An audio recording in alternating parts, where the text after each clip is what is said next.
Қалайсыздар достар, мен бүгін осындай керемет пицца пісірдім. Дәмі деген енді керемет болды, тура пиццериядағыдай. Арнайы соуспен жасалынады, ешқандай да майонез, кетчуп қоспаймыз. Сол себепті де өте керемет болып шығады. Алдымен қамырын ашытудан бастаймыз. Жылы суға қант, тұз салып, ерігенше араластырамыз. Егер зәйтүн майы болмаса, орнына кәдімгі өсімдік майын қоса берсеңіздер болады, ешқандай айырмашылық болмайды.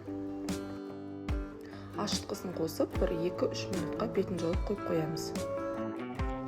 Енді ұнын салып, жақсылап араластырып, қамыр илейміз. Қолға жабыспайтындай осындай консистенцияда қамыр илеп, 10-15 минутқа қойып қоямыз. Осы аралықта пиццаның соусын жасап жіберейік. Ол үшін помидорға қайнап тұрған ыстық суды құйып, 5 минутқа қойып қоямыз. Бұны біз помидордың қабығын алып тастау үшін жасап жатырмыз. Міне осылай оп-оңай алынатын болады қабығы. Достар, қабығын міндетті түрде алып тастау керек. Сол кезде соусымыз сонда нежный болып, жақсы болып шығады. Блендермен езіп аламыз. Егер блендеріңіз болмаса, онда вилкамен езіп алсаңыз болады. Бір келкі консистенция болғанша. Қызып тұрған табаға майын құйып, чеснокты салып, 1 минуттай қуырып аласыздар. Одан артық қуырмаңыздар, достар, өйткені чеснок күйіп кетіп, дәмі қышқыл болып кетеді. Базиликті салып, тағы да 1 минуттай қуырып аламыз. Езілген помидорды құйып, бетін жауып, жай отта шамамен 5 минуттай пісіріп аламыз.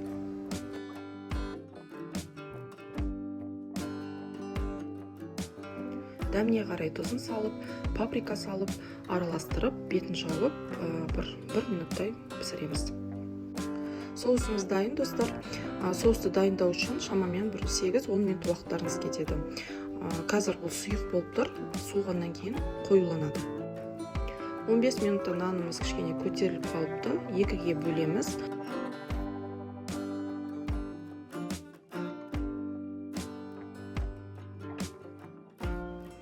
Бір қамыр шамамен 253-254 граммдай болып шықты. 2 қамырды да домалақ етіп жақсылап илеп, үстіне майын жағып, жылы жерге көтерілу үшін шамамен 40 минутқа немесе 1 сағатқа қойып қоямыз.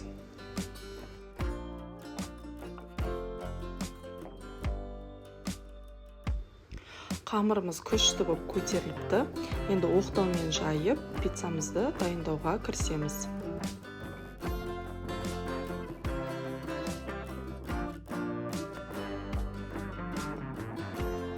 Міне, достар, осылай етіп қамырды жаямыз. Қатты қалың емес, жұқа емес. Диаметрі шамамен 24-26 см болады.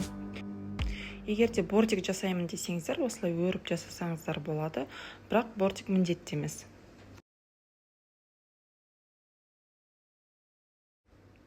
Осылай аударған кезде әдемі бортик пайда болады. Соусымыз қоюланып, сондай күшті болып тұр. Енді соусты жағып шығамыз, бір келкі етіп. Осы жасаған соус 2 пиццаға жетеді.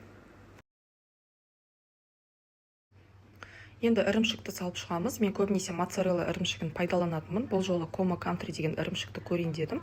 Жақсы шықты, жақсы ереді екен. Помидорға кішкене тұз сеуіп шығамыз. Помидорларды қойып шығамыз. Черри помидор міндетті емес. Жай кәдімгі помидорды салса да болады. Бірақ өзіме черри помидор қатты ұнайды. Аккуратный, сонда әдемі болып шығады. Қатты қызып тұрған пешке саламыз. Шамамен 8-10 минут аралығында пісіріп аламыз. Достар, міндетті түрде пештің асты да үсті де қосылып тұру керек. Яғни қатты ысып тұру керек пеш. Егер пеште ұзақ уақыт ұстайтын болсаңыздар, наны жұмсақ болмай қалуы мүмкін. Міне, достар, маргарита пиццамыз дайын болды.